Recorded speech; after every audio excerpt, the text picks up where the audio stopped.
सिद्धार्थ भाई, बात करें मंडी को लेके जो चर्चाएं हैं, वाद विवाद, प्रेस कॉन्फ्रेंस, दूसरी प्रेस कॉन्फ्रेंस, इन सब के बीच में अब सवाल ये उठ रहे हैं कि कुछ व्यापारियों का कहना है कि रिश्वत मांगी गई, सामने आने को तैयार नहीं है, सबूत नहीं है किसी भी मीडिया कर्मी के पास, किसी के पास भी। तो ये जो सारा विवाद है, ये किस तरह निपटना चाहिए, काम क्या होना चाहिए, आपका क्या आरोप है इसमें? महेंद्र भाई, मैंने अपने आरोप मंडी कर्मचारियों पर, मंडी निदेशालय पर और कृषि मंत्री पर कल खुलकर लगाए और मैंने उसमें ये साफ कहा कि इसके लिए हमारी आढ़ती एसोसिएशन को दबाव में लिया गया। मगर अब उन पर क्या दबाव था, क्या नहीं था, ये तो आढ़ती एसोसिएशन के अध्यक्ष आपको बता सकते हैं। मगर कल मेरी प्रेस कॉन्फ्रेंस के बाद, मेरी प्रेस कॉन्फ्रेंस तो इसलिए थी कि भाई जो आढ़तियों का हक है वो उन्हें मिलना चाहिए और उस हक को दिलाने के लिए कांग्रेस पार्टी सड़क से सदन तक सब लड़ाई लड़ेगी, हम उनके साथ खड़े हैं, ये बताने के लिए मेरी प्रेस कॉन्फ्रेंस थी। मगर उसको उन्होंने व्यक्तिगत अपने ऊपर लिया। कहीं ना कहीं उनके शब्दों में बौखलाहट थी जो मेरी समझ से बाहर थी कि भाई वो बौखलाहट उनके साथ क्यों है। विवाद कोई है नहीं, हमारा एक लाइन का एक सूत्रीय सिंगल एजेंडा कार्यक्रम है कि जो दुकानों का आवंटन हो चुका है उनकी शिफ्टिंग जल्दी से जल्दी होनी चाहिए। ये एक सीधा सा मसला है, इसमें कुछ वो है नहीं। और मेरी बात पर खुद मंडी अध्यक्ष ने मोहर लगाई ये कहकर कि फाइल, निधि यादव जो प्रबंध निदेशक हैं, उन्होंने मोहर लगाई ये कहकर कि फाइल देहरादून भेजी हुई है, जैसी स्वीकृति आएगी वैसी सारा कार्य आगे कर दिया जाएगा। तो मेरा आरोप भी तो यही था कि देहरादून में जानबूझकर फाइल को इसलिए लटकाया जा रहा है कि सुविधा शुल्क मांगा जा रहा है कि सुविधा शुल्क दो तो फाइल होगी। आज जो आप लोगों को कॉल मैंने की है कि आप सब लोग भी इसी समाज का हिस्सा हैं, आप सब लोगों के मिलने जुलने वाले लोगों के पास भी लाइसेंस है और मैं जानता हूं कि आप सब लोगों ने भी इसकी दरियाफ्त की है और आप सब लोगों के पास भी नाम ना छापने की शर्त पर आढ़तियों ने, लाइसेंस धारकों ने ये कहा है कि उनसे पैसे मांगे गए हैं। उस विषय से आगे बढ़ते हुए कल मुख्यतः 3 आरोप मंडी अध्यक्ष ने मेरे ऊपर लगाए, जिसमें प्रथम उन्होंने कहा कि भाई 100 आदमियों का उनका एक परिवार है आढ़तों का और जिनको वहां लाइसेंस मिले हैं वो उनका परिवार है और मैं उनके परिवार से बाहर का व्यक्ति हूं। मेरा ये कहना है कि उनकी सोच केवल उन 100 लोगों तक सीमित हो सकती है। वैसे वो संख्या 131 है क्योंकि वहां जो लाइसेंस मिलने हैं वो राइस मिल और आढ़तियों को मिला करके मिलने हैं। अभी जो आवंटन हुआ है उसमें भी राइस मिलें वहां पर हैं, उसमें 10 या 12 राइस मिलों को वहां पर मंडी शुल्क के आधार पर आवंटन हुआ है और बाकी 65-68 आढ़तों को हुआ है। तो अभी आढ़ती भी काफी बाकी है और राइस मिल वाले भी बाकी हैं। उनका वो परिवार 131 है। पहले तो अपनी संख्या वो ठीक करें। उन्होंने कहा हम चाह रहे थे कि 100 हो जाए, हमारे सब इकट्ठे हो जाए, हम तब जाएं, तो वो संख्या को भी 131 करें, पहले 131 का निर्माण कराएं। उन्होंने खुद ये कहा कि इसमें कहीं देरी हमारी वजह से भी है, जिसका कि आढ़तियों ने भी उनका विरोध किया कि उनकी वजह से कोई देरी नहीं है। उनका ये सोच हो सकती है, उनकी ये सोच हो सकती है कि मैं बाहर का व्यक्ति हूं, मेरे लिए पूरा गदरपुर वो कपड़े वाला हो, मेरा व्यापार कपड़े का है तो जितना महत्वपूर्ण मेरे लिए मेरा कपड़े वाला भाई है, एक किराने वाला भाई है, एक बर्तन वाला भाई है, उतना ही महत्वपूर्ण मेरे लिए यहाँ का लाइसेंसधारी आढ़ती, यहाँ का एक राइस मिलर है। मेरा परिवार, मैं इतनी छोटी सोच का व्यक्ति नहीं हूं कि मैं अपने परिवार को सीमित करके बैठ जाऊं। हो सकता है उनकी सोच हो, मेरे लिए पूरा गदरपुर मेरा परिवार है, पूरा शहर, पूरी गदरपुर विधानसभा मेरा परिवार है। दूसरा आरोप उन्होंने ये लगाया कि मैं खाली बैठा हूं और खाली बैठे जो है 4 लोग बुलाए और 4 लोगों को बुला करके और ये काम कर दिया गया। हम कांग्रेस पार्टी के लोग हैं, कांग्रेस पार्टी की नींव इस बात पर टिकी है कि हम जनता की लड़ाई लड़ने के लिए हमेशा खाली हैं।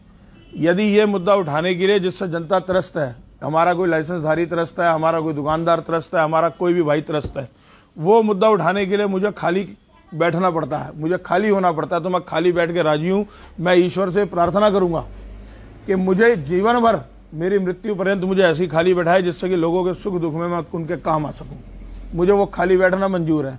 मुझे ये नहीं मंजूर कि मैं घर से 2 बजे निकल के आऊं और मैं 4 बजे अपने घर वापस लौट जाऊं और उसके बाद मेरे ऊपर 100 लोगों की जिम्मेदारी हो और मैं उस अध्यक्ष पद से जो है अपना मुंह चुराता फिरूं। मैं उस अध्यक्ष को, जो मेरे लोगों की मेरे से अपेक्षाएं हैं, उन अपेक्षाओं पर खरा ना उतरूं।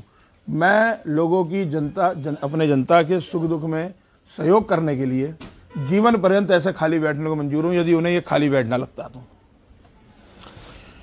उन्होंने एक आरोप यह भी लगाया कि भाई उनके एसोसिएशन का उनके पास कोई फोन नहीं आया, किसी सदस्य का कोई फोन नहीं आया। तो ये तो उनके लिए अपने गिरेबान में झांकने का वक्त है कि उनके एसोसिएशन के लोग पत्रकारों से नाम ना छापने की शर्त पर कह रहे हैं कि हमसे पैसे मांगे गए। उनके एसोसिएशन के लोग हम विपक्षियों की तरफ इस आशा भरी नजर से देख रहे हैं कि भाई हमसे पैसे मांगेगा, विपक्ष हमारा सहयोग करेगा। उनके एसोसिएशन के लोग दाएं बाएं और नेताओं से जो है समर्थन मांग रहे हैं, मगर अपने एसोसिएशन के अध्यक्ष से नहीं कह रहे। इसका मतलब वो विश्वास खो चुके हैं। वो तो दोबारा अपने गिरेबान में झांके कि मैं अध्यक्ष पद पर रहने लायक हूं भी कि नहीं हूं। ये तो और बड़ी समस्या का विषय है उनके लिए। एक आरोप उन्होंने मुझ पर यह लगाया कि कौन गया था, वो नाम का खुलासा चाहते हैं कि भाई कौन गया था पैसे मांगने। अगर वो नाम का खुलासा ही चाहते हैं तो आप लोगों के माध्यम से मैं बताना चाहता हूं कि मैं एक सनातनी हिंदू हूं, सनातन धर्म में आस्था रखता हूं, और मेरी जानकारी के अनुसार वो भी सनातनी हिंदू हैं और हिंदू धर्म में आस्था रखते हैं। वो अपने परिवार को लेकर मंदिर पहुंचे, मैं अपने परिवार को लेकर मंदिर पहुंचता हूं। मैं खुला आरोप लगाता हूं वो स्वयं गए थे। मंडी के अध्यक्ष अपनी कार्यकारिणी के लोगों को लेकर पैसे मांगने दुकानों पर गए थे, जिसकी वीडियो एविडेंस लोगों के पास मौजूद है, जिसकी ऑडियो एविडेंस भी लोगों के पास मौजूद है, और ऑडियो रिकॉर्डिंग मंडी में कई जगह घूम भी रही है, शायद आप लोगों के पास भी पहुंच जाएगी। अगर वो इस बात को झुठलाते हैं, मैं अपने परिवार के साथ मंडी जाकर के कसम खाकर के बात कहने तैयार हूं वो गए थे। वो आए और इस बात की सफाई दें अपने परिवार को, अपने बच्चों को साथ लाकर, कि वो वहां पैसे लेने, इस विषय पर 1 लाख रुपए लेने गए थे आड़तों पर या नहीं गए थे। एक और बड़ी महत्वपूर्ण बात, जब ये कल प्रेस कॉन्फ्रेंस दोनों हुई उसके बाद निकल करके आई, मेरे पास मंडी के लोगों का फोन आया, मेरे पास मंडी के लोग आए भी, और उन्होंने एक बड़ी अच्छी बात कही। उन्होंने कहा कि ये रिमोट कंट्रोल अध्यक्ष है, जो हमारे मंडी के अध्यक्ष हैं ये रिमोट कंट्रोल अध्यक्ष हैं, ये केवल पढ़ते हैं, वो पटकथा लिखी कहीं और जाती है। इन्होंने क्या करना है, इन्होंने क्या कहना है, उसका बटन कहीं और से दबता है। मैंने तो कल किसी का नाम नहीं लिया, मैंने तो केवल ये कहा कि भाजपा के प्रदेश स्तरीय नेता। इन्होंने बार बार अपनी प्रेस कॉन्फ्रेंस में कहा कि प्रदेश कार्य समिति सदस्य, प्रदेश कार्य समिति सदस्य, प्रदेश कार्य समिति सदस्य। कहीं वो बटन प्रदेश कार्य समिति सदस्य की तरफ से तो नहीं दब रहा कि इसको जल्दी करो, ऊपर से जल्दी हो रही है। तो इस बात की सफाई भी ये दे। मैंने तो कहीं प्रदेश कार्य समिति सदस्य का नाम नहीं लिया, मैंने तो प्रदेश स्तरीय पदाधिकारी कहा था, वो तो कोई भी हो सकता है। अब ये बताएंगे किस प्रदेश कार्य समिति सदस्य की बात कर रहे हैं, क्योंकि इस जानकारी से तो मैं भी अनभिज्ञ हूं। ये बताएं कि भाई कौन से प्रदेश कार्य समिति सदस्य की बात ये कर रहे हैं। मैंने तो किसी प्रदेश कार्य समिति सदस्य का नाम नहीं लिया। बार बार इन्होंने कहा, तो कहीं वो रिमोट कंट्रोल का जो बटन है वो किसी प्रदेश कार्य समिति सदस्य के पास तो नहीं है। आप लोगों से मुख्यतः मैंने यही बात करनी थी। अब आप लोगों के यदि कोई प्रश्न हो तो आप मुझसे पूछ सकते हैं। प्रश्न ये है कि आपका आरोप और सतीश घीक जी के आरोप अब निजी आरोपों में बदल रहे हैं। व्यापारियों का नुकसान होने की संभावना है।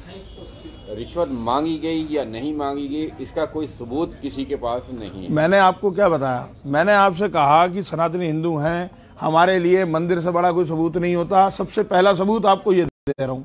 उसके बाद मैंने आपको ये भी बताया कि आवश्यकता पड़ने पर वीडियो और ऑडियो एविडेंसेस भी हैं। वो वीडियो और ऑडियो एविडेंसेस बाजार में स्वयं आ जाएंगे, अपने आप आ जाएंगे। भूल जाते हैं कई लोग कि आजकल डिजिटल एविडेंसेस होते हैं, ज्यादातर आड़तों पर कैमरा लगा हुआ है। कई चीजें हैं जो कि प्रेस कॉन्फ्रेंस के माध्यम से पहले खुलासा करने में शायद नुकसान हो सकता है, लोगों पर दबाव बन सकता है। मंडी समिति अध्यक्ष का कहना यह है कि हम 5-5, 10-10, 15-15 आड़तियों को लेकर के नहीं जाना चाहते, हम 100 के 100 आड़तियों को एक साथ लेकर जाना चाहते हैं, इसलिए जो है ये देरी हो रही है। ऊपर से कहीं देरी नहीं है, इस पर क्या कहना है? मैंने आपको पहले बताया कि अपनी संख्या दुरुस्त करें। वो 131 लोगों का एक ग्रुप है आड़तियों का और राइस मिलर्स का, जो कि मंडी में जिनको की लाइसेंस आवंटित होने हैं। अब वो कहते हैं कि जी 80 आड़तें बन गई, हम कह रहे हैं कि 20 और बन जाए तो हम 100 जाएं, हम सारे इकट्ठे जाएं। तो सारे तो तब भी नहीं होते, सारे तो 131 होने पे होते हैं। तो पहले तो वो ये तय करें कि 131 के साथ जाएंगे कि 100 के साथ जाएंगे। और 80 का जिनका आवंटन हो चुका है, मुख्यतः मैक्सिमम आड़तियों का और राइस मिलर्स का आवंटन हो चुका है, तो वो वहां उनको उनकी शिफ्टिंग की कार्रवाई होनी चाहिए या नहीं होनी चाहिए, इस पर भी स्थिति स्पष्ट करें। एक तरफ तो वो ये कहते हैं कि हम नहीं जाना चाहते, दूसरी तरफ निधि यादव भी बयान देती है, वो भी यही कहते हैं, और मंडी अध्यक्ष भी ये कहते हैं कि फाइल जो है वो देहरादून जा चुकी है। तो यदि वो नहीं जाना चाहते तो फाइल देहरादून किस चीज की गई है? वो तो खुद ही अपने बयान में उलझते हुए दिखते हैं। आपने अभी बताया कितनी दुकानों का आवंटन कर चुके हैं ये लोग? 80 दुकानों का आवंटन ये कर चुके हैं। 27 कितनी दुकानों का? कुल निर्माण वहाँ 80 दुकानों का हो चुका है, 20 दुकानें निर्माणाधीन हैं। 100 दुकानों में कितने SC के हैं, कितने ST के हैं, कितने OBC के हैं, कितने माइनॉरिटी के हैं, कितने विकलांग? देखिए महेंद्र भैया, ये कोटा निर्धारित करना प्रशासन का काम है, शासन का काम है। जो मेरी जानकारी में है मंडी शुल्क के आधार पर लॉटरी सिस्टम से इसका आवंटन हुआ था। जिसका सबसे अत्यधिक मंडी शुल्क था, लॉटरी रखी हुई थी, उसने उसमें से अपना नंबर निकाला, उसे उसका दुकान नंबर आवंटित हो गया। ये कोटा लोगों को क्यों नहीं मिलना चाहिए?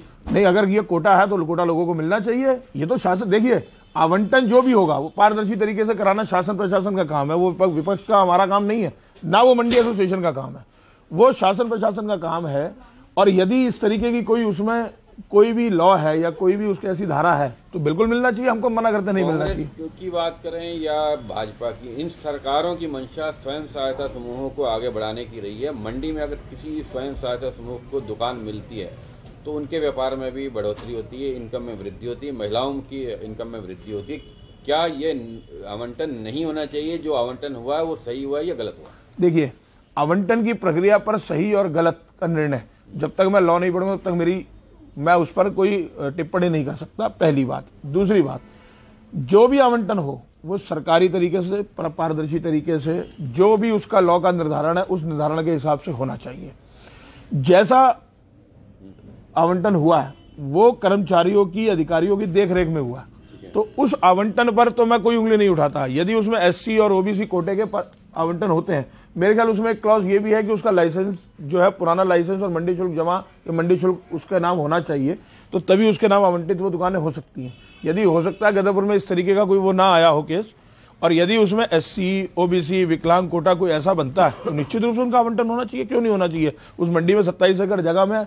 और मेरा एक और भी कहना है कि मात्र अगर 130 है या 131 है या 135 है, केवल उतनी दुकानों का निर्माण नहीं होना चाहिए। हमारे पास वहां बहुत स्पेस है, ये व्यापार आगे बढ़ना है, क्षेत्र बढ़ेगा, व्यापार बढ़ेगा तो लोगों की समृद्धि बढ़ेगी। वहां 50 अतिरिक्त दुकानों का निर्माण भी होना चाहिए, और अतिरिक्त दुकानों का निर्माण होने पर उनको कोटे से भी निर्धारण होना चाहिए, और लोगों को भी प्रेरित करना चाहिए कि वो आए, लाइसेंस बनाए और यहाँ मंडी में व्यापार करें। बात की जाए तो जिस प्रकार से अभी आपने जो है सीधा सीधा आरोप लगाया मंडी समिति अध्यक्ष के जो है आड़तों पर जाने का, मंडी समिति अध्यक्ष नहीं, आड़ती एसोसिएशन के अध्यक्ष, तो अध्यक्ष के साथ जो है मंडी समिति के कुछ पदाधिकारी या वो कर्मचारी भी गए थे क्या? मंडी एसोसिएशन, आड़ती एसोसिएशन, आड़ती एसोसिएशन अध्यक्ष दबाव कर्मचारियों द्वारा बनाया गया, दबाव मंत्रालय के निर्देश पर बनाया गया, और उसको एग्जीक्यूट करने का काम किया हमारी आड़ती एसोसिएशन ने।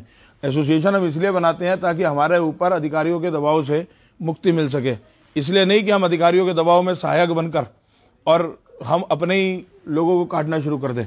अपने पद के साथ न्याय करें, अपने जिस काम के लिए लोगों ने चुना है उस काम की तरफ ध्यान दें, बजाय इसके कि वो अधिकारियों की और मंत्रालय की नजर में अच्छे बने रहें।